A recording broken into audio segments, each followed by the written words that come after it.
much of what I see comes from this like chronic dieting and these Yeah. rules around food that then lead to things like emotional eating, stress eating, some overeating, like sugar cravings. It has to do with like avoidance of food. You've Yeah.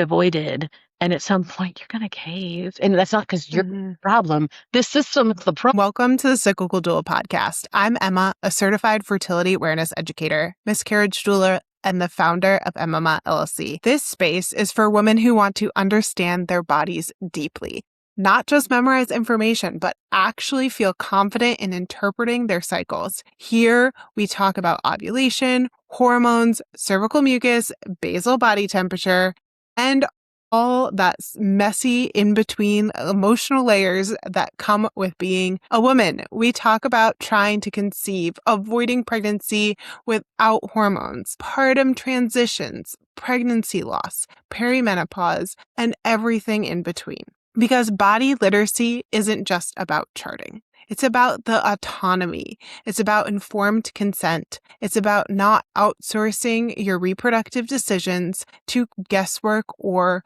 fear. Each week, you'll hear conversations with women's health professionals, birth workers, educators, and researchers, along with solo episodes where I teach practical skills you can apply to your own cycle right away. If you have ever felt like you should have learned this information sooner, if you have ever felt disconnected from your cycle, if you want to raise the next generation without shame around their bodies, you are in the right place. So grab your tea, open up your notes app, and let's build cycle confidence together.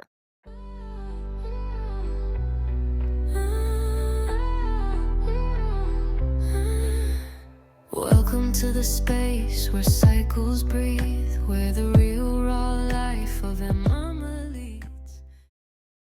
Welcome back to the Cyclical Doula podcast. I am so excited to have Paige with me here today to talk about all sorts of things around nutrition and eating and how our bodies react to that. Thanks so much for being here. Yeah, happy to. Thank you. Awesome. Well, can you tell us just a little bit more about who you are as a human being to start off? Yeah. Well, this might, I'm gonna throw this wild card in there. So I was an Yeah, ath, and then, awesome. and just a normal person with questions about nutrition and Yeah. I moved to Los Angeles and living in Los Angeles, very much like nutrition, bodies really became the forefront of my brain. And so that kind of sparked me to become a dietitian and get into like how food and movement impact our bodies. And That's so cool. Okay, well, let's hear a little bit more about like how that actually got like led you specifically into nutrition work. So you like have this like general like atmosphere around you. So how did you dive into that specifically? so I was seeking out I had questions and I didn't know the answers. And really, it started out trying to change my physical appearance. I wanted to understand how to use food and exercise to change appearance. Yeah. And so I was asking people for help, getting information from different people that, later I realized technically were outside their scope of practice, Hmm. if I'm being honest. Yeah. And so it just took years of like trying these things they were telling me to do. And it just kind of hit me one day. I was like, this isn't working. And my life is actually like worse. I really Hmm. had some disordered eating and Yeah. so much wasn't about how to actually fuel myself and take care of myself. What about vitamins and minerals? What about Hmm. fiber? Like all these things that really matter for health. It was really Yeah. focused on how do I change my body? And so I was like, Hmm. I want to go learn about this so I can have some I want to see some science-backed answers and try and understand how to apply things. And I was like, I know I'm not the only one. So I was like, I want to go help other people do it too. Yeah, that's so good. I love that. I think so many people who are in this space of like helping people, serving people in the wellness world have their own story of like getting to that place of like, okay, like I needed this and now that I have it, like I'm going to share this with all the other people. So I love hearing people's stories around that for sure. Awesome. So tell us a little bit more about like how you're currently working with people, and then we'll kind of like dive into some questions just like generally about nutrition and how we see that in bodies. Okay, so I have a practice called Start Fueling Better, and I'm registered dietitian. Also, I have a personal training certification. So right now, I offer both virtually, but most of the work I do is virtual one-to-one nutrition consultations with Yeah, people. And it's crazy. So many people don't know this, but registered dietitians can be in network with insurance, and a lot of times, cool. people's it's common. Insurance covers your Yeah, appointments. You're paying for nice. insurance. Go use it. Like, so there are a lot of plans I and love that. unlimited. You can see a Yeah, dietitian every week of the year for no additional charge. So yeah, I do a lot of that, but I also have a group program where yeah. there's some like virtual, they have some recorded stuff, recorded content they can watch, and then we meet live. So yeah, a lot of Hmm. nutrition stuff virtually is most of it. Yeah, that's so good. Do you feel like a lot of people that you're working with, especially women, are coming into, like you had kind of mentioned of your experience of like wanting to change their physical appearance? Do you feel like that's like the majority of people's goals when they start off? Yeah, I think, yeah. I mean, and I realize times change, of course. So like, Yes, I don't know, what it'll be like in 10, 20, 30 years. for sure. It's common. A lot of the people I see, it's a lot of women, 20s to 40s, 50s. And of course, when you're 50s, it's gonna be different than when you're 20s, but some, like a lot Hmm. dieting for decades. Doing, Yeah. oh, it's this diet, this diet, this diet. And yeah, sure, it works for a minute, but again, it's Hmm. changing a body, and it's not about how do you feel. Yeah. Sometimes you end up feeling worse. It can throw off your, Hmm. it can do so many things instead of like the pursuit of changing my body is not necessarily equal taking care of yourself and your health. Yeah. I feel like that's such a big part of like diet culture of like just wanting that like quick fix of like losing weight or like having a different appearance or all of those things, but that can be really detrimental. And you mentioned that it can affect your cycles and all of those things. And it's true, like people go into this amenorrhea of not having cycles because they're not eating well and they're not or they're exercising too hard and like all of those things. And it's detrimental to our health as a whole.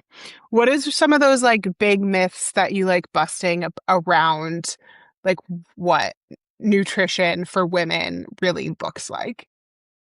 I feel like a big concept that plays in so often is eat less Yeah.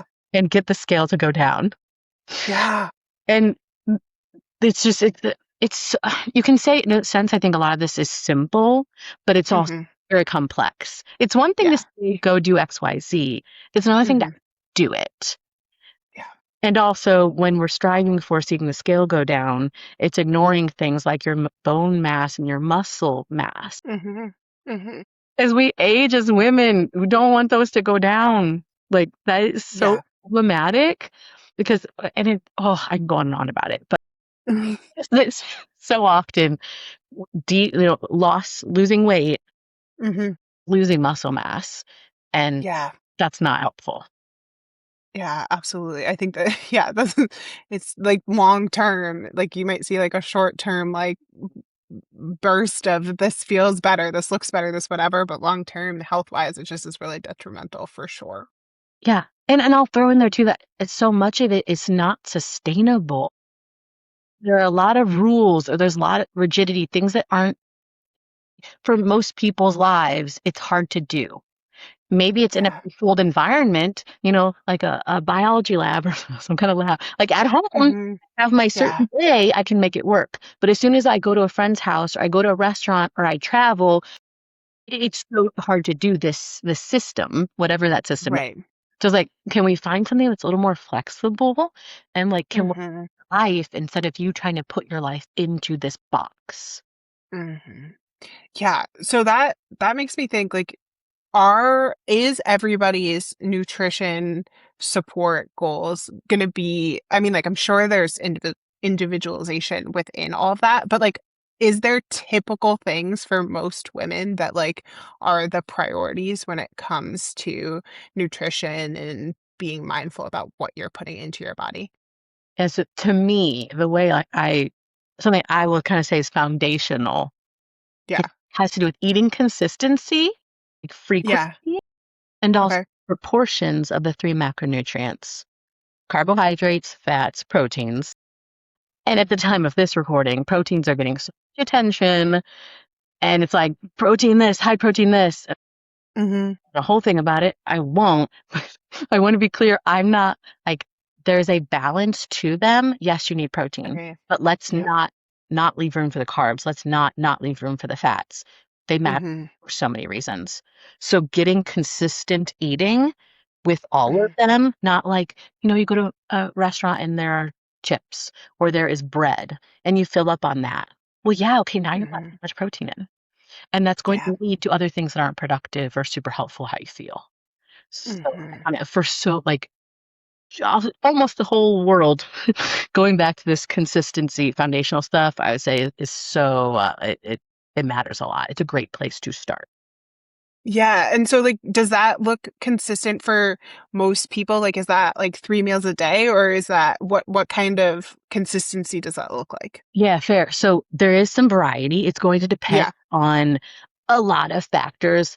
Your Mm-hmm. so yes, like if I'm putting a kind of a general Right. Right. Right. yeah, And this is not medical advice. This is just general general conversation. 3 meals a day, fantastic. And then it's where in there, depending on how long you're up, if you're moving your body, what your schedule is, Mm-hmm. also some snacks. 1 to Yeah. 3 snacks. Basically, Mm-hmm. we don't want to, I can get on this whole thing about hunger and fullness and getting too hungry, Yeah. too full. That's a Mm-hmm. piece of this. When you start Mm-hmm. your stomach like gurgling, you're starting to get lightheaded. You've gone too long. we Yeah. we missed the window, and this is why kind of like this general idea of 3 meals, couple snacks, is that it doesn't allow you to go 6 8. Mm, yeah. It's really about eating every. I'll say 2 to 4 hours, making it very general. Mm-hmm.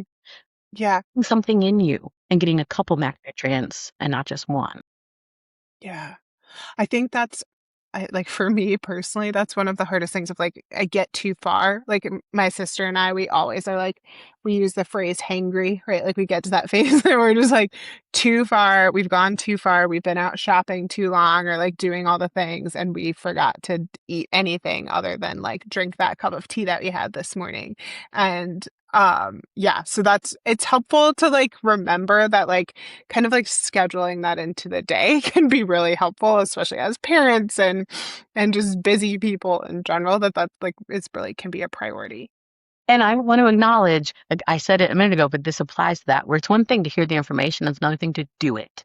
Yeah. So like I understand people, if like I have a lot of people come to me, they're eating once or twice a day. I won't go tomorrow, you're eating 5 times. No, like Yeah. it's like, where are you right now? Take Hmm. Can we do a little something, and little steps from there. I love that.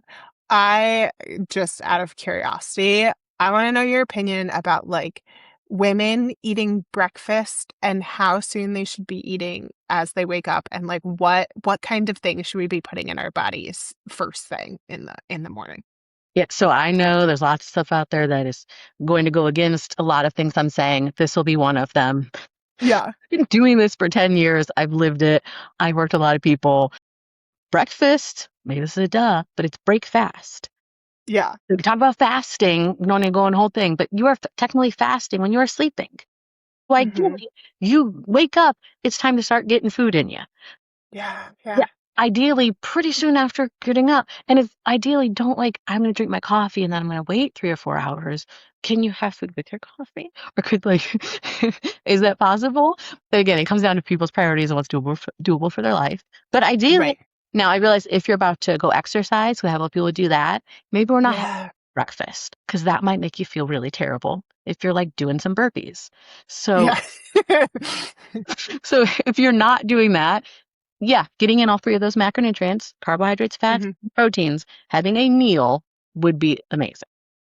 Yeah. I think that's something that we can like all work on. I think that's one of the things, especially when I'm working with clients. Like I do not have a nutrition background and I do not claim to or like try to keep in my scope of practice. But like when I'm talking with women about their cycles and they're like, like this is happening, I'm like, okay, like let's start with like, are you eating breakfast? Cause like that might be a good like just like baseline. And then like you can go see somebody else, like get all the like details, but like, are you actually eating? Because that might be a good starting point of all of that. And I think that's one of my questions usually of just like, how are you fueling your body in general? That's wonderful. It is so common that like there's this I don't eat, I don't eat, I don't eat, I don't eat, and then I'm like crashing at people. Yeah. Like there's this crash or there's this, oh yeah, I'm eating at lunch and then I'm having a crash a couple hours later. And the way I Hmm. clients is like you're kind of making up or when they'll say I'll end up eating a lot of like snacks or I want sweet. Yeah. I'm like, Yep. it's because you didn't eat the first 6 hours of your day and your body, Right. I'm not done. Like I'm still hungry Uh-huh. because you're like catching up. Like you're behind Hmm. for the day. Yeah. And yeah, I just think there's so many things, symptoms, how we feel. Like you're talking about like there could be lots of other reasons somebody doesn't feel great, but if you're For not sure. getting this foundational stuff in, Hmm. it doesn't change how you feel, which it probably will. There's still lots of benefits, like you're maintaining Yeah. mass, maintaining your blood sugars. It's like a great place to start. Are you eating? Like you're talking about. Yeah, absolutely. I think it's just so fascinating to me. And it's like one of those things where I feel like, especially as a parent, I feel like you're always like thinking about the next time you're prepping food. And that, like, that's overwhelming. Like, that in itself is overwhelming. That I feel like sometimes working with somebody like you who like could help like make a specific plan or like talk through all the things could be really helpful of just like sitting down and making a plan and having some accountability and all of that aspect of it. Yeah, that is, again, it is very hard, I think. And I think I don't know if you heard this, or I feel like this is a thing that people talk about, but also clients, it comes up like, nobody told you when you were younger that when you're a grown up, you're going to have to decide what's for dinner every night. I know. It's such a bummer. Mom, can you make me dinner? I miss it. But it's real. Yeah, it is. And it's a lot of decision making, especially when you're like already past that, when you're in those stages of like, then you're past the time frame and then you're like, I need to eat something. That can be really, really hard. Having a plan is really helpful. Yeah, But the problem is you have to set aside the time to plan ahead of time. Like, for sure. make the plan, but then once you do it, it can really help later. Yeah, yeah, absolutely. So good. Well, tell me a little bit more about what you talked about like some disordered eating. Tell me a little bit more about like what you see with that that's across the board and like how you hold space for that and work through that with people. So, I mean, eating disorders, I'm separate thing when I just in case. Yes. Yes, Okay. Eating disorders, separate from disordered eating.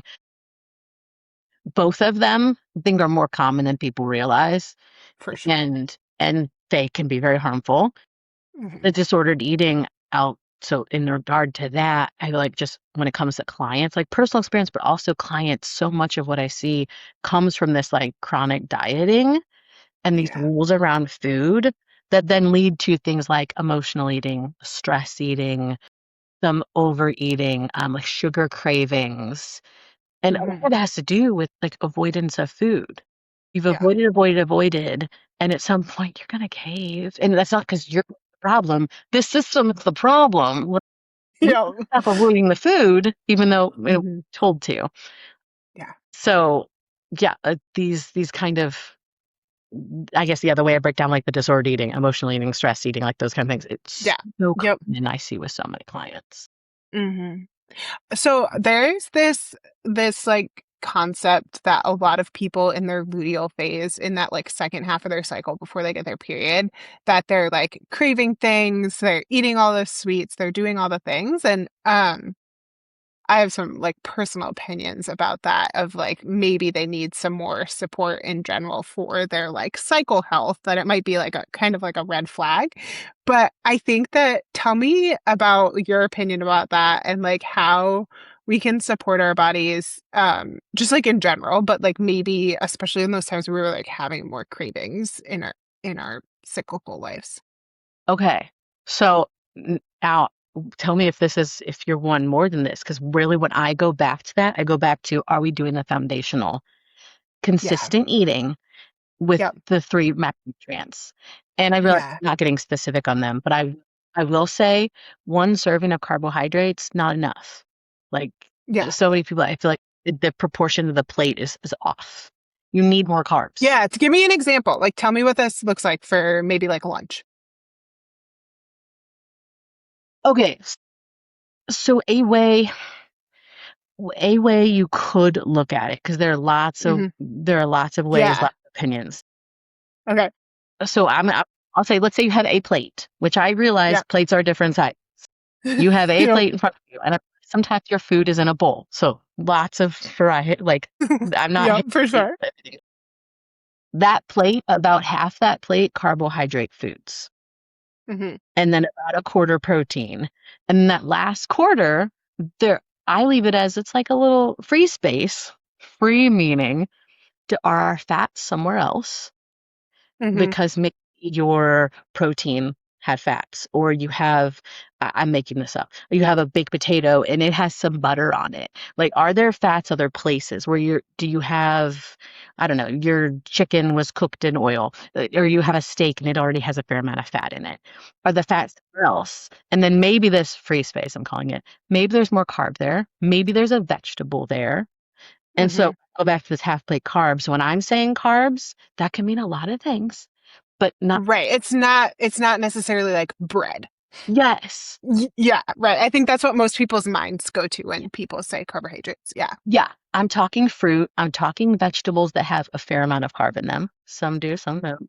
The starchier ones. Beans give you carbs. So lots of things could count toward these carbs. Yeah. Yeah. So that, I mean, Yeah, that's good. I was like, I can talk all day about it. Yeah, no, absolutely. So I think like yes, if people are hitting those foundational nutrients, therefore they like might not be seeing some of those other like symptoms popping up because they're already hitting that like all right, like our body is fueled well. Is that what you're saying? Yes, because that's where I come Yeah. that, yeah, I'm like, yeah, are we checking those boxes? If we are and we still have stuff going on, okay, then let's check. And maybe some of it is stuff related to like the work you're doing. Yeah, yeah. Yeah, we could get more specific, but Hmm. this general thing, cover it anyway. And then yeah, if you're feeling great, cool. Problem solved. Yeah. Right, right. It's like it's kind of like an easy problem that Yeah. we can get to. Yeah. Yeah, it's like killing there's the saying, multiple birds with one stone. Yeah, yeah. Yeah, like it's needed anyway. Absolutely. So I think with that, the idea of these like hunger and fullness cues you were talking about earlier, like how do we really like other than just like spacing our meals and our snacks well, how else do we like feed into that and understand that? Is it like a mindset shift? Is it what does that look like? So multiple things here. So like so much of stuff with food and bodies, I feel, for personally, professionally, that it's become about the outside and not about the inside. Mm. And Mhm. we're not very in tune with these cues. They say kids are more in tune than adults are. Yeah. So we're not in tune. So getting more in tune, which maybe, and some people be like, oh, that's weird, or some people won't, but like meditation, mindfulness, mindful Yep. eating, getting more in tune with how we are feeling can help us be more in tune with those cues. A lot of Mhm. people, like I hear from a lot of clients, like, oh, I can feel it really hungry or really full. It's the middle stuff that's hard. Mhm. And so the more aware we are, will help make that easier, but also Yeah. consistency with meals that helps those cues become more like, oh, okay, now I know what we're doing. And they'll Mhm. start helping like that. The whole body kind of comes together a little better. Yeah. I'll throw like kind of those couple of things in there to answer that. Yeah.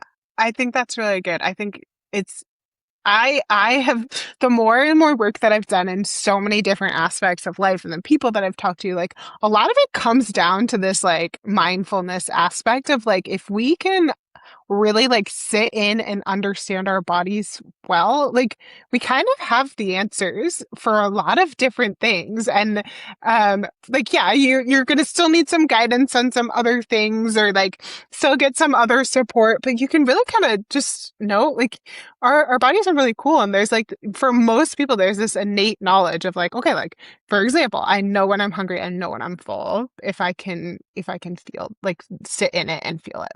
When I feel like too, in regard to nutrition, in regard to our physical everything, so much is about us buying stuff, us spending money. And like, hey, here's this new diet thing, here's this new thing, here's this, oh, you need this thing to change yourself.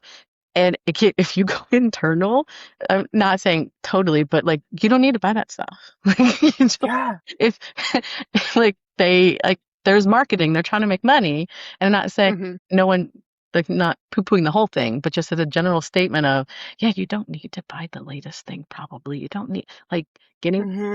you and how you're feeling, listening to your body. It is so much smarter than all the stuff like that. Yeah. It's helpful.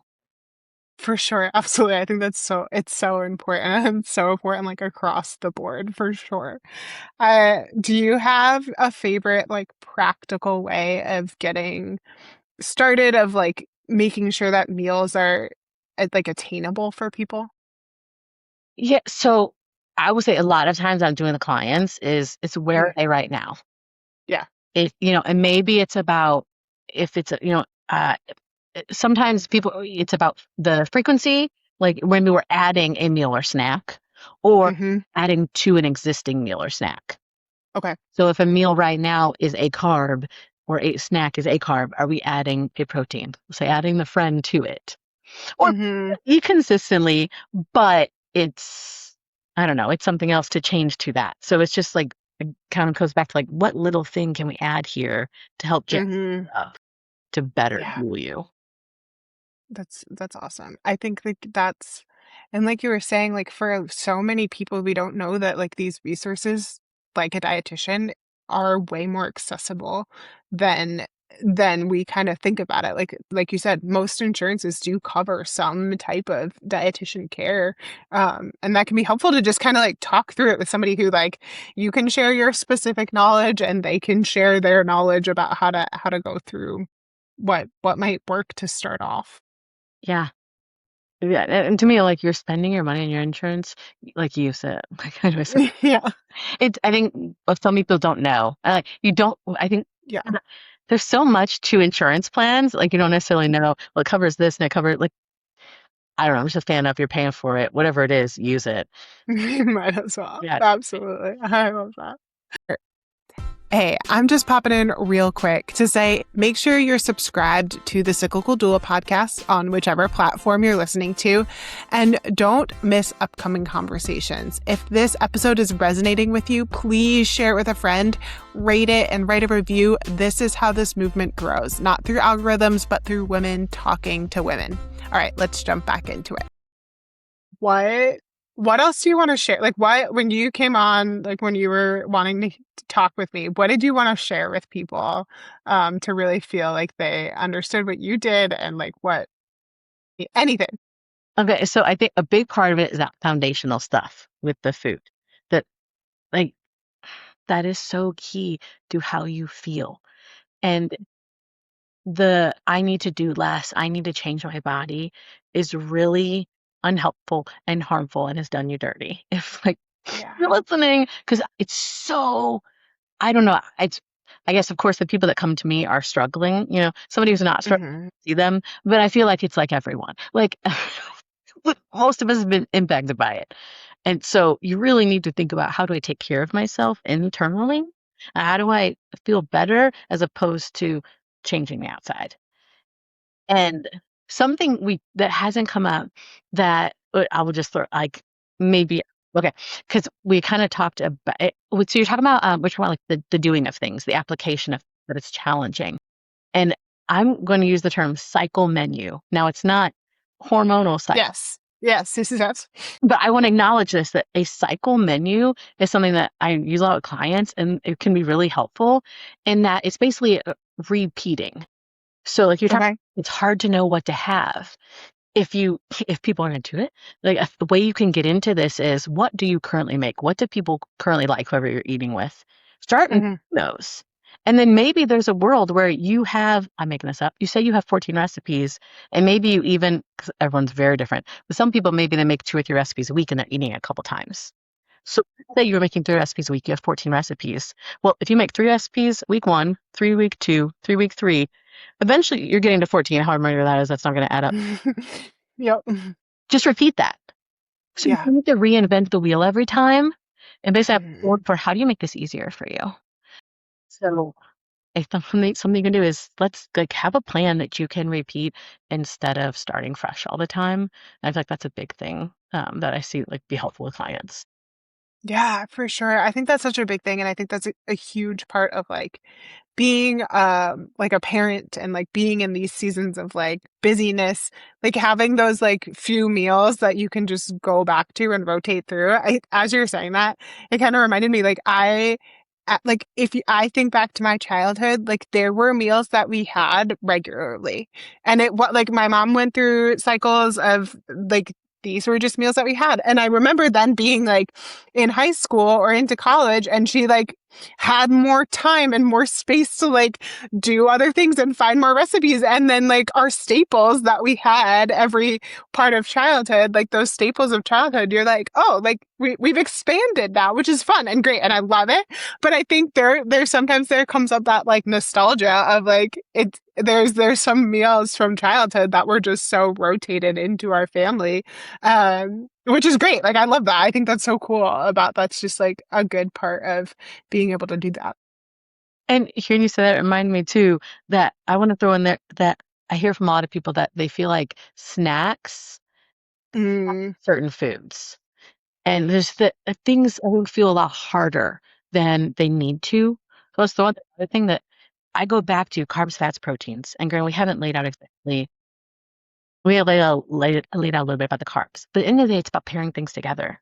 You take hmm. fruit, then you take a piece of string cheese, or you take a starchy vegetable and you take some nuts, and you're pairing them.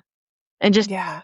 it doesn't have to be like fancy. I think people, Hmm. oh, I have to cook a 5 course meal. I have to use the oven, microwave frozen rice, and some canned chicken. Some people are really grossed out by that. Meat page. Oh my But God. it's gonna give you nutrients, which is important. Yeah. You could take frozen vegetables and microwave them. Like throw some microwave stuff together, put some seasoning on there, salsa, some kind of condiment, and you can have a meal in like 10 minutes. Hmm. Didn't take chopping and washing and like there's no harm in that. I just want to Yeah, put that out there. absolutely. I think that's so good. Okay, I have a question. We can cut it out if you don't want to answer it, but Sure. I would love, based on how you're talking and sharing all this, I would love your opinion about like all of these meal prep like programs out there that there's so many options of like, okay, like you can order all this food and it can come. Do you find like that can be helpful for certain people or like what's your, I want your hot take. So yes, I think it can be helpful for people. Yeah. But it's interesting because there's so many times like there are some themes I see with clients and there are some things that's like hit or miss, like the canned chicken. Yeah. Yeah. These meals are hit or miss for people. Some of them I'm not a huge fan of because like it's like low carb. Don't get me started. Yeah. You need carbs. Or it's like it's whatever. So there's some that Hmm. eh, but in general, it can be helpful. And Yeah. especially like it's kind of like what are this person's barriers? Is it time? Is it I don't know how to cook? Maybe this is the solution. Yeah. Maybe also it's this combined with something else because cost can be an issue. So Right. Right. using that sometimes, but then you also use the so I think it can totally be an option. Is it what you do Hmm. the rest of your life? Maybe not for various Yeah. reasons. But then again, I kind of go back to, well, is it I'm not going to eat or I'm going to eat this? Please eat that. Yes. Yes. Absolutely. Yeah. Yeah, for sure. I feel like that's how I approach feeding my kids sometimes of just like, I feel like sometimes it's better if just like, okay, like they're eating something, like they're eating mac and cheese and chicken nuggets for the fourth time this week. And like, I'll throw in some like frozen peas and carrots because that's what we have in the house, right? Like, it's like not ideal. It's not their favorite thing. Actually, my daughter has really been into just like eating lettuce with balsamic vinegar on it recently. And I'm like, with her other meal, but I'm like, all right, like that's fine. Like, whatever. We're doing it. But yeah, it's one of those things where like I think sometimes having that permission of just like sometimes we just need to like fuel our body with us like hopefully with like protein, carbs, fats, but like sometimes it's also just making sure that there's something there that's I like the most ideal as possible. Yeah, and when you put it that way too, I think it's a good example of how like a lot of things that have rules, a lot of diets don't Yeah. allow you to do that. I think that's why Yeah. it also is harder for people. It's like it can be that easy. Yeah. Get a couple foods and eat them. Like Mhm. you have to. We don't have to have a lot of rules in this and that. Like just Mhm. you need to do it because Yeah. you're probably gonna feel not so great if you don't. Just like eat the food. Mhm. Yeah. Yeah. This is great. I've loved this conversation so much. Let's wrap it up with talking about dieting just a little bit more. So there's this concept of like if you eat less food or if you have less calories or all of those things that you're going to like lose the weight, you're going to be able to like feel better, all of those things. And from what my understanding is in our conversation so far today, that doesn't seem like it's necessarily the case long term for people. So what does that really look like for people to have like those long term goals, which is not always easy? So long term goals around weight or long term goals in general. Oof, that's a good question. Then give me both. Okay. Well, if someone has long-term weight goals around weight, I'm guess it's because so often people say weight loss, and it's like, okay, Yes. well, the skill, are we talking fat loss? Because if you're talking Mm, loss, that's more specific than weight loss. Because yeah. weight loss Yeah. might mean loss of muscle, loss of bone, water. True. True. True. True. True. Yeah. Mm-hmm. And so I find that from my experience, and there's research on this, that focusing on the body on the scale too much is not long term doesn't work. And there's research about how people regain more than they've lost. Mm-hmm. Again, did you lose weight or did you lose fat mass? Yeah. So I tend to, I know a lot of people are like, oh, if they're in that place where they really want to lose weight, I hear it and I'm not poo pooing it. Mm-hmm. Same time, I go, hey, can we change our focus and look at how we're feeling Mm-hmm. ourselves? Yeah. Because, Yeah. and so often the things that one does to lose weight, it's not great. I did Mm-hmm. before I knew what I was doing. Like I was eating food that it wasn't like, where's the fiber? Again, I said it earlier, but like, how are you feeling in other ways? Is Mhm. your gastrointestinal system working well? Like, Mm, can mhm, by eating like low calorie foods, a lot of times you're hungry, you're not getting what you need. So like if we could just look at things a little differently and look on how you feel and maintaining that muscle, that would be kind of what I would like, hey, can we come over here? mhm, mhm. And if you're talking about goals in general, like just having long-term goals, is that kind of where you're thinking? Well, yeah, now that we had this conversation about like weight loss, I guess the flip side of it is like maybe somebody's just feeling like not great overall. So like maybe it's gut health, maybe it's something else, but they're just like not feeling good and they think just losing weight will help. But then I think like sometimes that idea of like, okay, but like fueling your body could be really helpful in general. And like you might not physically lose weight, you might actually gain weight, but your body might feel a lot better when you're when you're actually fueling your body and doing appropriate, just normal movement stuff versus like extreme exercise and all of those things. Yeah, so much of stuff is extreme is a great way to put it. I feel like Yeah. it's like eat less, very extreme, and go exercise a lot. And exercise is Yeah. pressure on the body. Like, yes, we want to exercise, great, but also like, are we just doing cardio? Are we high intensity all the time? Are you letting yourself have like some rest? Hmm. Think about that. I'm kind of sidetracking us, but Yeah, again, I just want to be clear. I'm not hating because I realize everyone's body and where they're at is very different. For sure. Sometimes the reason someone wants to lose weight is because they're having a hard time functioning, like physically, Yes. being around. Yes. Yes. Yes. Yes. And so I'm not trying to dismiss any of that. So I'm For making sure. a very generic response with this. And it Hmm. just yeah, I think it's when it takes over, when weight loss and changing your food stuff takes over the rest of your life. When Yeah. it's the center of attention, you're logging things, you're tracking things, and it's instead of like being present in your life, or you don't go see your friends because there's going to be food. It's really Hmm. detrimental to your health in other ways, Right. like the rigidity part. Can we chill out and go internal and like look at go about this a different way? Yeah. That's so good. I think that's so important of just like kind of like taking a step back of like this is there there's so much noise out there of what we like should be doing in regards to our food, and taking a step back and not going to the extreme is it can be really helpful.